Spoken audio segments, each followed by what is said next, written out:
আসসালামু আলাইকুম বন্ধুরা, আশা করি আপনারা সকলেই ভালো আছেন। রাসূল সাল্লাল্লাহু আলাইহি সাল্লামের সমগ্র জীবনের কর্মযজ্ঞ কেমন ছিল এবং সেখান থেকে আমাদের করণীয় সুন্নতগুলো কি কি, সে সম্পর্কে আমরা কয়েকটি পর্ব সাজানোর চেষ্টা করেছি। এবং আজকের পর্বে আমরা রাসূল সাল্লাল্লাহু আলাইহি সাল্লামের জন্মলগ্ন থেকে শুরু করে মৃত্যুর আগ পর্যন্ত তার জীবনে ঘটে যাওয়া বেশ কয়েকটি গুরুত্বপূর্ণ ঘটনা নিয়ে আলোচনা করার চেষ্টা করেছি ইনশাআল্লাহ। তাই সম্পূর্ণ ভিডিওটি শেষ পর্যন্ত দেখার অনুরোধ রইল এবং এরই সাথে পরবর্তী পর্বগুলো দেখার জন্য আমন্ত্রণ রইল। মহানবী সাল্লাল্লাহু আলাইহি সাল্লাম জন্মগ্রহণ করেছিলেন সোমবার ৮ই রবিউল আওয়াল হস্তি বর্ষে, যা ৫৭১ খ্রিস্টাব্দের এপ্রিলের সাথে মিলে যায়। এটি সেই বছর ছিল যে বছর ইয়েমেনি শাসক কাবাকে ধ্বংস করার জন্য মক্কায় আক্রমণ করেছিলেন, কিন্তু আল্লাহ তার বাহিনীকে ছোট্ট পাখি দিয়ে ধ্বংস করেছিলেন, যারা আকাশ থেকে ছোট পাথর নিক্ষেপ করেছিল। এই ঘটনা পবিত্র কোরআনেও উল্লেখ করা হয়েছে। আল্লাহ বলেন, আপনি কি দেখেননি আপনার পালনকর্তা হস্তি বাহিনীর সাথে কেমন ব্যবহার করেছেন? তিনি কি তাদের পরিকল্পনাকে নিষ্ফল করে দেননি? এবং তিনি তাদের উপর ঝাঁকে ঝাঁকে উড়ন্ত পাখি প্রেরণ করলেন, যারা তাদের উপর পাথরের কঙ্কর নিক্ষেপ করছিল, এবং এইভাবে তিনি তাদেরকে ভক্ষিত তৃণ সদৃশ করে দিলেন। এই ঘটনার কয়েকদিন পরই রাসূল সাল্লাল্লাহু আলাইহি সাল্লাম জন্মগ্রহণ করেন। তার দাদা আব্দুল মুত্তালিব তার নাম রাখেন মোহাম্মদ এবং তার মাতা সৈয়দা আমিনা তার নাম রাখেন আহমদ। তখন আরবদের এই রীতি ছিল যে তাদের কোনো সন্তান জন্মালে তারা তাদের গ্রাম থেকে আসা ধাত্রীদের হাতে তুলে দিত, যাতে শিশুর বিকাশ ভালো হয় এবং সে বিশুদ্ধ আরবি ভাষা শিখতে পারে। রাসূলুল্লাহ সাল্লাল্লাহু আলাইহি সাল্লামকে নিয়ে যাওয়ার সম্মান পেয়েছিল হালিমা সাদিয়া, যিনি তাকে সঙ্গে নিয়ে গিয়েছিলেন এবং তার বাড়িতে লালন পালন করেছিলেন। 2 বছর পর তিনি তাকে মক্কায় তার মায়ের কাছে ফিরিয়ে আনেন, কিন্তু মক্কায় তখন মহামারী দেখা দেয়। তাই সৈয়দা আমিনা তাকে হালিমার সাথে আরও 1 বছরের জন্য ফেরত পাঠান। একদিন মহানবী সাল্লাল্লাহু আলাইহি সাল্লাম তার পালক ভাই বোনদের নিয়ে গবাদি পশু নিয়ে পাহাড়ে চড়াতে গেলেন। হঠাৎ হালিমা দেখলেন তার বাচ্চারা আতঙ্কে তার দিকে ছুটে আসছে।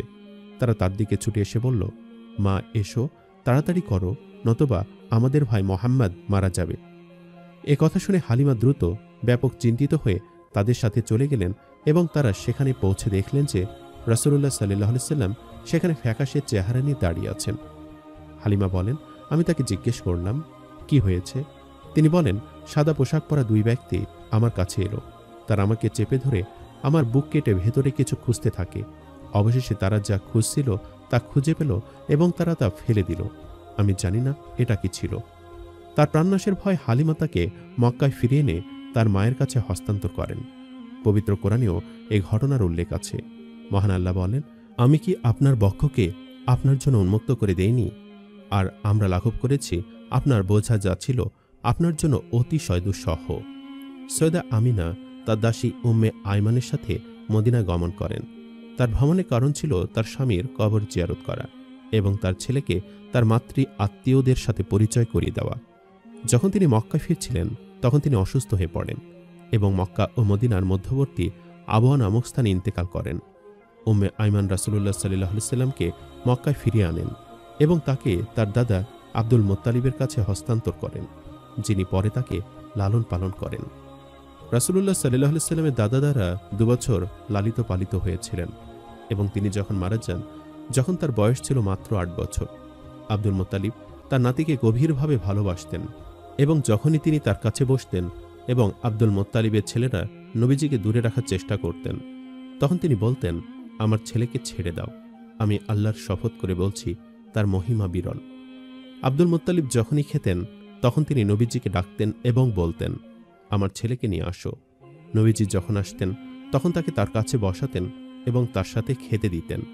মৃত্যুশয্যায় আব্দুল মুত্তালিব তার পুত্র আবু তালিবকে রাসূলুল্লাহ সাল্লাল্লাহু আলাইহি সাল্লামের অভিভাবকত্ব অর্পণ করেন। আবু তালিব একজন বণিক ছিলেন এবং তিনি বাণিজ্যের জন্য সিরিয়া যাওয়ার সিদ্ধান্ত নেন। রাসূল সাল্লাল্লাহু আলাইহি সাল্লাম এ সফরে তার সাথে যাওয়ার ইচ্ছা প্রকাশ করেন। আবু তালিব তাকে প্রত্যাখ্যান করতে পারলেন না এবং তাকে সাথে নিয়ে গেলেন। যখন রাসূলুল্লাহ সাল্লাল্লাহু আলাইহি সাল্লামের বয়স ছিল 9 বছর, যাত্রাপথে কাফেলাটি একটি খ্রিস্টান গির্জার নিকট অবস্থান করে। মঠের পাদ্রী নবীজিকে দেখে চমকে উঠলেন। তিনি আবু তালিবকে জিজ্ঞেস করলেন, এই ছেলেটি আপনার কে হয়? আবু তালিব বললেন, সে আমার ছেলে। পাদ্রী বললেন, সে আপনার ছেলে হতে পারে না। এই উত্তরে আবু তালিব বিস্মিত হয়ে বললেন, আপনি কি বলতে চাচ্ছেন সে আমার ছেলে হতে পারে না? পাদ্রী বললেন, এ ছেলের বাবা বেঁচে থাকতে পারে না, তিনি একজন নবী। অতঃপর এই কাফেলা তাদের যাত্রা অব্যাহত রেখে বুশরায় পৌঁছে। বুশরায় বহাইরা নামে একজন মহান খ্রিস্টান পণ্ডিত ও পাদ্রীর আরেকটি মঠ ছিল। বহাইরা আগে কখনো কোনো কাফেলার প্রতি আগ্রহ দেখাননি, কিন্তু এবার তিনি কাফেলার জন্য একটি ভোজের প্রস্তুতি করলেন। তিনি আরও দেখলেন যে একটি মেঘ সূর্য থেকে নবী সাল্লাল্লাহু আলাইহি সাল্লামকে আশ্রয় দিচ্ছে এবং গাছের ডালগুলো সূর্য থেকে তাকে আশ্রয় দেওয়ার জন্য তার উপর নিচু হয়ে আছে। তারপর কাফেলা লোকেরা ভোজের জন্য এসেছিল। নবী সাল্লাল্লাহু আলাইহি সাল্লাম তাদের মধ্যে ছিলেন না, কারণ তারা তাকে তাঁবুতে রেখে এসেছেন। পাদ্রী ছেলেটিকেও আনতে পীড়াপিড়ি করলেন। রাসূলুল্লাহ সাল্লাল্লাহু আলাইহি সাল্লাম এলে পাদ্রী তার দিকে তাকালেন এবং কিতাবে তিনি যে নিদর্শনগুলো পড়েছেন তা অনুসন্ধান করেন, তার সঙ্গে কথাও বলেছেন। এরপর পাদ্রী আবু তালিবের সাথে কথা বলেন এবং ছেলেটিকে ফিরিয়ে নেওয়ার জন্য জোর দিয়ে বললেন, তোমার ভাগ্নেকে তোমার দেশে ফিরিয়ে নিয়ে যাও এবং তাকে ইহুদিদের থেকে নিরাপদে রাখো, কারণ তারা যদি তাকে খুঁজে পায় এবং তার মধ্যে সমস্ত নিদর্শন খুঁজে পায়, তবে তারা চেষ্টা করবে তাকে হত্যা করতে। তোমার ভাতিজা একজন মহান নবী। এ কথা শুনে আবু তালিব রাসূলুল্লাহ সাল্লাল্লাহু আলাইহি ওয়াসাল্লামকে নিয়ে মক্কায় ফিরে আসেন। কুরাইশ ও কায়েস গোত্রের মধ্যে ফিজার যুদ্ধ সংঘটিত হয়েছিল। 4 বছর ধরে সংঘর্ষ চলতে থাকে। মহানবী সাল্লাল্লাহু আলাইহি ওয়াসাল্লাম প্রথম 3 বছর যুদ্ধে অংশগ্রহণ না করলেও চতুর্থ বছরের যুদ্ধে অংশগ্রহণ করেন। এই যুদ্ধ হয়েছিল কিনানা বারহাদের এক ব্যক্তি হাওয়াজিন উরওয়া এর এক ব্যক্তিকে হত্যা করেছিল সে কারণে। সে সময় উকাজের উৎসবে কিনানা ও হাওয়াজিন উভয় সম্প্রদায়ের লোকেরা উপস্থিত ছিল। কিনানার লোকেরা হারামে আশ্রয় প্রার্থনা করে। পরের দিন তারা হাওয়াজিনের সাথে যুদ্ধ করার জন্য কুরাইশদের সাহায্য নিয়ে বের হয়। 4 দিন ধরে এই যুদ্ধ চলে। রাসূলুল্লাহ সাল্লাল্লাহু আলাইহি ওয়াসাল্লাম যুদ্ধক্ষেত্রে উপস্থিত হলেও তিনি সক্রিয়ভাবে যুদ্ধে অংশগ্রহণ করেননি। 4 থেকে 6 দিন সংঘর্ষের পর অবশেষে একটি শান্তি চুক্তিতে পৌঁছায় দুই পক্ষ। ফিজার যুদ্ধের পরপরই হিলফুল ফুজুলের ঘটনা ঘটে। এটি 590 খ্রিস্টাব্দে মক্কাবাসীদের দ্বারা তৈরি একটি জোট ছিল। এ জোটের ভিত্তি ছিল একটি ঘটনা যেখানে জুবাইদ গোত্রের এক ব্যক্তি মক্কায় কিছু পণ্য সামগ্রী নিয়ে আসে। আস বিন ওয়াইল তার কাছ থেকে এই পণ্য কিনেছিলেন, কিন্তু তাকে অর্থ পরিশোধ করেননি।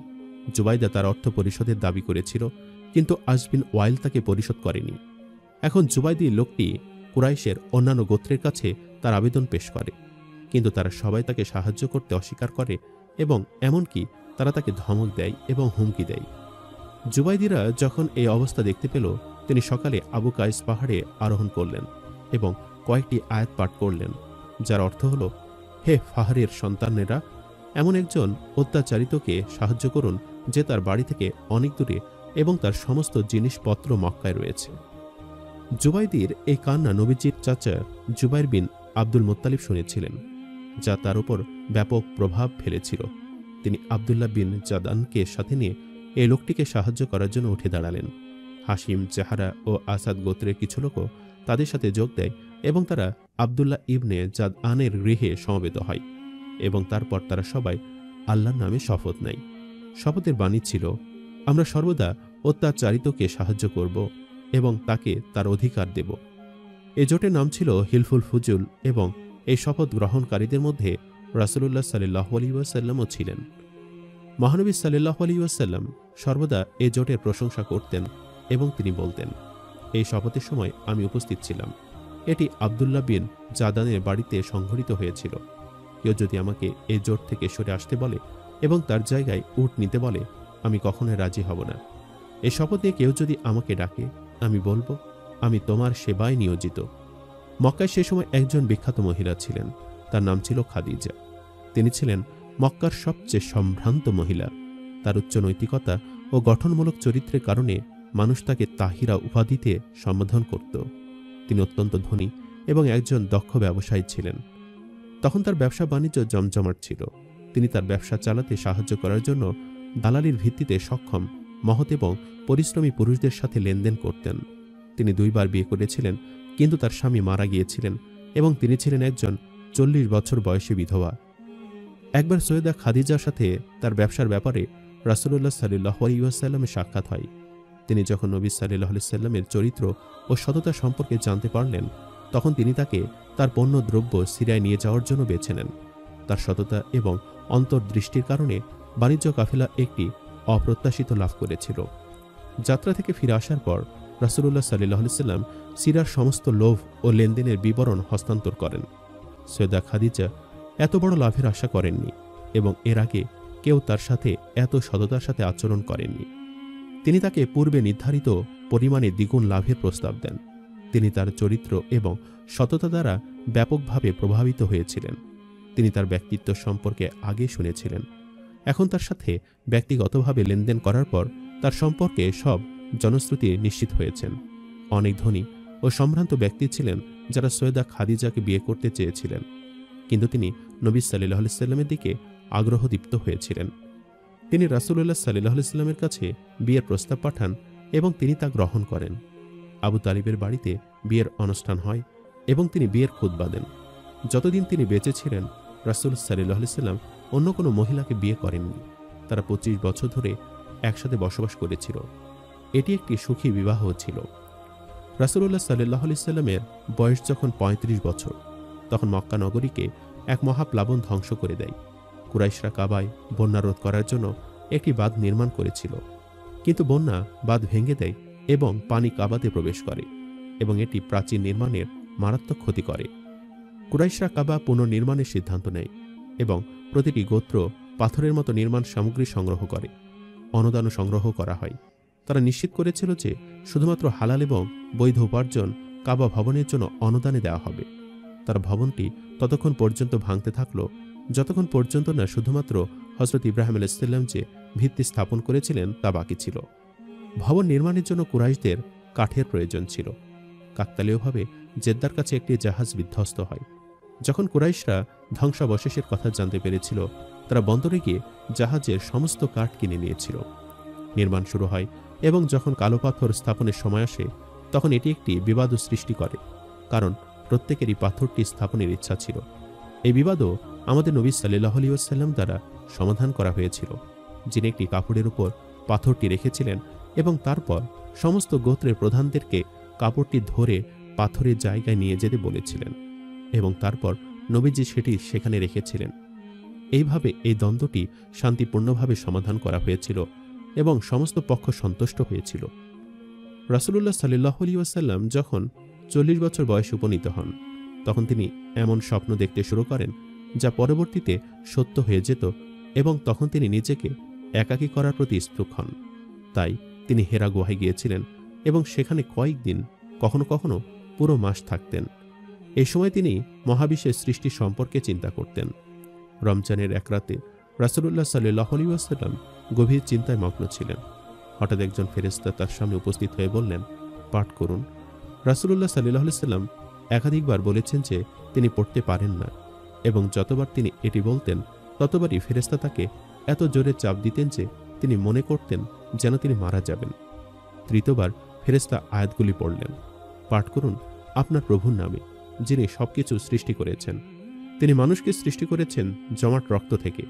পাঠ করুন আপনার প্রভু পরম করুণাময়, যিনি কলমের সাহায্যে শিক্ষা দিয়েছেন। তিনি মানুষকে শিখিয়েছেন যা সে জানত না। রাসূলুল্লাহ সাল্লাল্লাহু আলাইহি ওয়াসাল্লাম বেশ ভয় পেয়ে ঘরে ফিরলেন। স্ত্রী সৈয়দা খাদিজা রাদিয়াল্লাহু তাআলা আনহা তাকে সান্ত্বনা দেন। প্রথম ওহীর পর কিছু সময়ের জন্য কোনো ওহী আসেনি। এতে রাসূল সাল্লাল্লাহু আলাইহি ওয়াসাল্লাম অনেক চিন্তিত ও উদ্বিগ্ন হয়ে পড়েন, কারণ তার মনে নানা রকম উদ্বেগ উদয় হতে থাকে। অবশেষে ওহীর খরার অবসান ঘটে এবং দাওয়া সম্পর্কিত প্রথম ওহী তার কাছে নাজিল হয়। হে চাদর আবৃত, উঠুন এবং সতর্ক করুন এবং আপনার পালনকর্তার মহিমা ঘোষণা করুন এবং আপনার কাপড় চোপড়কে পবিত্র করুন এবং অপবিত্রতা থেকে দূরে থাকুন এবং প্রতিদানে বেশি কিছু পাওয়ার আশায় কারোর প্রতি অনগ্রহ করবেন না, আর আপনার পালনকর্তার জন্য ধৈর্য ধারণ করুন। রাসূল সাল্লাল্লাহু আলাইহি ওয়াসাল্লাম অত্যন্ত গোপনীয়তার সাথে ইসলাম প্রচার শুরু করেছিলেন। তার স্ত্রী খাদিজা, বন্ধু আবু বকর, চাচাতো ভাই আলী এবং তার পালক পুত্র যায়েদ বিন হারিসার মতো তার ঘনিষ্ঠ লোকেদের দিয়ে তিনি এই প্রচার শুরু করেছিলেন। এরা ছিল প্রথম দিককার মুসলমান। মুসলমানরা আরকাম বিন আবি আরকামের বাড়িতে সমবেত হতেন। এই গোপন প্রচার 3 বছর ধরে চলতে থাকে এবং ততক্ষণে 133 জন লোক ইসলাম গ্রহণ করেছিল। রাসূল সাল্লাল্লাহু আলাইহি ওয়াসাল্লাম সাফা পাহাড়ে আরোহণ করে কুরাইশদের জড়ো করলেন। যখন তারা সকলে তার সামনে সমবেত হল, তখন তিনি বললেন, ওহে কুরাইশগণ, আমি যদি তোমাদের বলি যে পাহাড়ের পেছনে একটি সৈন্য দল আছে এবং তোমাদের আক্রমণ করতে প্রস্তুত, তবে তোমরা কি আমাকে মিথ্যাবাদী মনে করবে? তারা সবাই সমস্বরের জবাব দিল, না, কারণ আমরা আগে কখনো আপনাকে মিথ্যা বলতে শুনিনি। রাসূল সাল্লাল্লাহু আলাইহি ওয়াসাল্লাম বললেন, হে কুরাইশরা, তোমরা তোমাদের আত্মাকে জাহান্নাম থেকে বাঁচাও, কারণ আমি আল্লাহর বিরুদ্ধে তোমাদের সাহায্য করতে অসমর্থ। আমি তোমাদেরকে সেই মহা আযাব থেকে সতর্ক করছি যা তোমাদের সামনে রয়েছে। রাসূল সাল্লাল্লাহু আলাইহি ওয়াসাল্লামের চাচা আবুল আহাব যে সেখানে উপস্থিত ছিল, সে ক্ষিপ্ত হয়ে বলল, ধ্বংস হও তুমি, তুমি কি এর জন্য আমাদেরকে একত্র করেছ? এর সমাবেশও বিশৃঙ্খলায় পরিণত হল এবং লোকেরা রাসূলুল্লাহ সাল্লাল্লাহু আলাইহি ওয়াসাল্লামের কথা না শুনে ফিরে যায়। এরপর কুরাইশদের বিরোধিতাও প্রচণ্ড আকার ধারণ করে এবং তারা দুর্বল ও অসহায় মুসলমানদের, বিশেষ করে যারা মক্কার দাস ছিল বা শক্তিশালী গোত্রের অন্তর্ভুক্ত ছিল না, তাদের উপর অত্যাচার ও নির্যাতন শুরু করে। যখন মুসলমানদের উপর অত্যাচার এতটাই তীব্র হয়ে উঠেছিল যে মক্কায় বসবাস এবং শান্তিতে আল্লাহর ইবাদত করা প্রায় অসম্ভব হয়ে পড়েছিল, তখন নবী সাল্লাল্লাহু আলাইহি ওয়াসাল্লাম মুসলমানদেরকে আবিসিনিয়ায় হিজরত করার অনুমতি দেন। আবিসিনিয়ার রাজা ছিলেন একজন দয়ালু ও ন্যায়পরায়ণ শাসক। এটা ঘটেছিল নবুয়ত লাভের ৫ম বছরে। ১৪ জন মুসলমান আবিসিনিয়ায় হিজরত করেন। পরের বছর আরও ১০৩ জন মুসলমান সেখানে হিজরত করেন। মক্কার কাফিররা আবিসিনিয়ার আদালতে মুসলিম শরণার্থীদের প্রত্যাবর্তন চেয়েছিল, কিন্তু জাফর বিন আবি তালিবের একটি অনুপ্রেরণামূলক বক্তৃতা মুসলমানদের পক্ষে এবং মক্কায় তাদের দুর্দশার পক্ষে তার মনকে পুরোপুরি প্রবাহিত করেছিল এবং তিনি কাফিরদের কাছে শরণার্থীদের হস্তান্তর করতে অস্বীকার করেছিলেন। মক্কার কাফিররা ইসলামের ক্রমবর্ধমান জনপ্রিয়তায় ক্রোধিত ছিল। মুসলমানদের প্রতি প্রচণ্ড শত্রুতা, বিরোধিতা ও নিপীড়ন সত্ত্বেও নবী সাল্লাল্লাহু আলাইহি ওয়াসাল্লামের মিশন আরও বেশি অগ্রসর হচ্ছে বলে তারা ক্ষোভে জর্জরিত হয়ে উঠেছিল। এমনকি আবিসিনিয়ার রাজাও এখন মুসলমানদের সমর্থন করছিল। হামজা ও উমর রাদিয়াল্লাহু তাআলা আনহুয়ের ইসলাম গ্রহণ কাফিরদের মধ্যে আরও হতাশার কারণ হয়ে দাঁড়ায়। অবশেষে মক্কার কাফিররা সিদ্ধান্ত নিল যে বনু হাশিম ও বনু মুত্তালিব, এই গোত্র যারা নবী সাল্লাল্লাহু আলাইহি ওয়াসাল্লামকে আশ্রয় দিচ্ছিল, তাদের বর্জন করবে যতক্ষণ পর্যন্ত না তারা তাকে হস্তান্তর করে। বর্জনের সময় এই দুই গোত্রের মধ্যে কোনো ব্যবসা বা বিবাহ বা কোনো ধরনের বাণিজ্যিক বা সামাজিক যোগাযোগ সম্পাদিত হবে না। কাফেররা কাবার উপরে বর্জনের দলিল টাঙিয়ে দিয়েছিল যাতে মক্কার সমস্ত গোত্রতা মেনে চলে। আবু তালিব যখন বর্জনের কথা জানতে পারলেন, তখন তিনি কাফেরদের শত্রুতা থেকে রাসূল সাল্লাল্লাহু আলাইহি ওয়াসাল্লামকে নিরাপদ রাখতে যারা নবীজিকে সমর্থন করেছিলেন, তাদের সবাইকে আবি তালিব উপত্যকায় নিয়ে যান। বর্জনের সময় কাফেররা আবু তালিব উপত্যকায় যাওয়ার সমস্ত রাস্তা বন্ধ করে দেয় এবং কুরাইশদের প্রবীণ নেতারা উপত্যকায় কোনো ধরনের বন্দোবস্তের উপায় বা খাদ্য সরবরাহ রোধ করার জন্য রাস্তাগুলি নজরদারিতে রাখে। এ সময় মুসলমানদেরকে প্রচণ্ড কষ্ট সহ্য করতে হয়েছিল, বিশেষ করে খাদ্যের ঘাটতি এবং অনাহারে ভুগতে হয়েছিল, কিন্তু তারপরও তারা সহ্য করেছিলেন এবং রাসূলুল্লাহ সাল্লাল্লাহু আলাইহি ওয়াসাল্লামের সাথে দাঁড়িয়েছিলেন। ৩ বছর পর বর্জনের শিকার হওয়া ব্যক্তিদের জন্য সমর্থন মক্কায় দ্রুত বৃদ্ধি পেয়েছিল। তাদের অবস্থার আরও অবনতি ঘটে তখন যখন বর্জনের দলিলটি উইপোকা খেয়ে ফেলে। নবীজি কাফেরদের নেতাদের এই ঘটনাটি তাদের চরম হতাশার জন্য বলেছিলেন। এটি সম্পূর্ণরূপে বর্জনকে বাতিল করে দেয় এবং মুসলমানরা অবশেষে উপত্যকা থেকে বেরিয়ে এসে স্বাভাবিক জীবনযাপন করতে সক্ষম হয়। বর্জন শেষ হওয়ার পরপরই রাসূলুল্লাহ সাল্লাল্লাহু আলাইহি ওয়াসাল্লামকে দুটি কঠিন ধাক্কার মুখোমুখি হতে হয়। তার প্রিয় স্ত্রী এবং চাচা তার সমর্থনে মেরুদণ্ডে অবিলম্বে পর্যায়ক্রমে চলে গেলেন। এই সময়গুলো ছিল নবীজির জীবনের সবচেয়ে কঠিন সময়। বর্জনের মাত্র কয়েক মাস পর আবু তালিব ইন্তেকাল করেন। তার বয়স হয়েছিল ৮০ বছর। তিনি ছিলেন শত্রুদের বিরুদ্ধে রাসূল সাল্লাল্লাহু আলাইহি ওয়াসাল্লামের জন্য সবচেয়ে বড় ঢাল। কুরাইশদের একজন বয়োজ্যেষ্ঠ সর্দার হিসেবে তার মহান মর্যাদা ও সম্মানের কারণে যতদিন তিনি বেঁচে ছিলেন ততদিন কেউ তার কোনো ক্ষতি করতে চায়নি। আবু তালিবের মৃত্যুর কয়েকদিন পর নবীজির প্রিয় স্ত্রী সৈয়দা খাদিজা রাদিয়াল্লাহু তাআলা আনহা ইন্তেকাল করেন। এ দুটি ঘটনা রাসূলুল্লাহ সাল্লাল্লাহু আলাইহি ওয়াসাল্লামের জন্য অত্যন্ত বেদনাদায়ক ছিল। তাই নবী সাল্লাল্লাহু আলাইহি ওয়াসাল্লাম ওই বছরটিকে শোকের বছর বলে সম্বোধন করতেন। তাছাড়া আবু তালিবের মৃত্যু কাফিরদের মনোবল উঁচু করে দেয় এবং তারা তাকে প্রচণ্ড কষ্ট দিতে থাকে।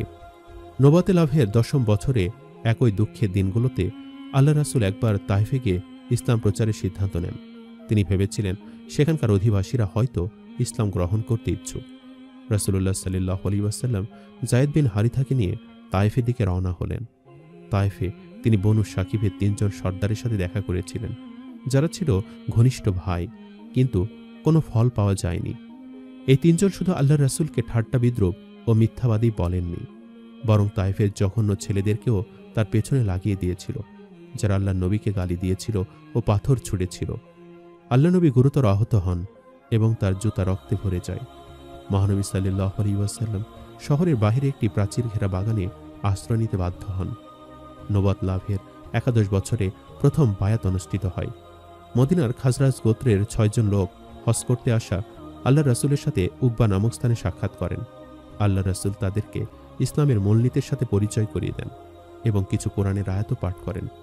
আল্লাহর নবী তাদেরকে নিয়মিত মুসলমান হওয়ার দাওয়াত দেন। সে দাওয়াত কবুল করে মুসলমান হয়ে যায়। মদিনায় পৌঁছে এই নও-মুসলিমরা ব্যাপক হারে ইসলাম প্রচারের কাজ শুরু করে। পরের বছরের হজে আরও 12 জন লোক মক্কা এসে একই স্থানে রাসূলুল্লাহ সাল্লাল্লাহু আলাইহি ওয়াসাল্লামের সাথে সাক্ষাৎ করেন।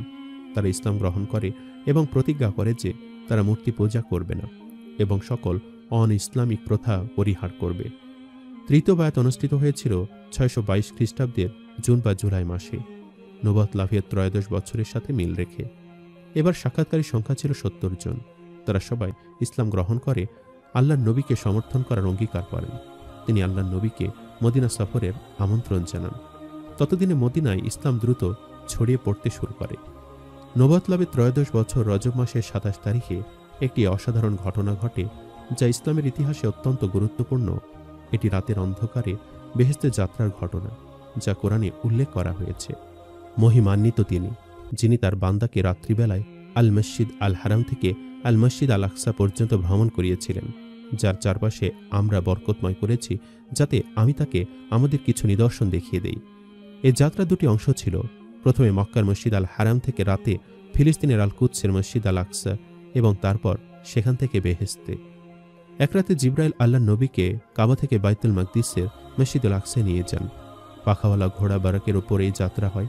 মসজিদুল আকসায় আল্লাহর নবী অন্যান্য নবীদের সাথে সালাত আদায় করেন। এতটুকু পর্যন্ত যাত্রার অংশটিকে ইসরা বলা হয়, যার অর্থ রাতের যাত্রা। এরপর আল্লাহ রাসূল বেহেশতে গমন করেন এবং আল্লাহর দরবারে হাজির হন। যাত্রার এই অংশটিকে মিরাজ বলা হয়, যার অর্থ উপরে ওঠা। বেহেশতে আরোহণের সময় আল্লাহ রাসূলকে ইসলাম সম্পর্কে গুরুত্বপূর্ণ নির্দেশ ও আদেশ দেওয়া হয়েছিল। সর্বশক্তিমান আল্লাহর দরবারে এই উপস্থিতির সময় নবী সাল্লাল্লাহু আলাইহি ওয়াসাল্লামকে 3টি উপহার দেওয়া হয়েছিল। এগুলি ছিল সূরা বাকারার শেষ আয়াতসমূহ, যাতে রাসূলুল্লাহ সাল্লাল্লাহু আলাইহি ওয়াসাল্লামকে মক্কার কাফেরদের দ্বারা মুসলমানদের নিপীড়নের অবসানের সংবাদ দেওয়া হয়েছিল। দ্বিতীয়টি ছিল এ সুসংবাদ যে মুসলিম উম্মাহের যে ব্যক্তি শিরক করেনি, কিয়ামতের দিন তাকে ক্ষমা করা হবে। তৃতীয় উপহারটি ছিল প্রতিদিনের নামাজ, যা প্রথমে 50 ওয়াক্ত ছিল, কিন্তু পরে 5 ওয়াক্তে নেমে আসে। নবীজি ফিরে আসেন তখন পৃথিবীতে এই সব কিছু হয়েছিল মাত্র 1 সেকেন্ড সময়ের ব্যবধানে। প্রিয় শ্রোতা, আজকের পর্বটিতে আমরা আলোচনা করেছি বিশ্বনবী হযরত মুহাম্মদ সাল্লাল্লাহু আলাইহি ওয়াসাল্লামের জীবনে ঘটে যাওয়া বেশ কয়েকটি গুরুত্বপূর্ণ ঘটনা সম্পর্কে বিস্তারিত। আল্লাহ রাসূলের জীবনে অনেক গুরুত্বপূর্ণ ঘটনা ঘটেছে, তাই সবগুলো ঘটনা একটি পর্বে আপনাদের সামনে উপস্থাপন করা আমাদের পক্ষে সম্ভব হয়নি। সেজন্য পরবর্তী পর্বটিতে আমরা আল্লাহ রাসূলের বেশ কয়েকটি গুরুত্বপূর্ণ ঘটনা নিয়ে আলোচনা করার চেষ্টা করব ইনশাআল্লাহ। তাই পরবর্তী পর্বটি দেখার জন্য আপনাদের আমন্ত্রণ রইল। ধন্যবাদ। সম্মানিত দর্শক, ভিডিওটি আপনাদের কাছে কেমন লেগেছে তা আমাদের কমেন্ট করে অবশ্যই জানাবেন। আর সবাই আমাদের সাথেই থাকবেন। আজ তাহলে এই পর্যন্তই। আপনারা ভালো থাকবেন, সুস্থ থাকবেন। আল্লাহ হাফেজ।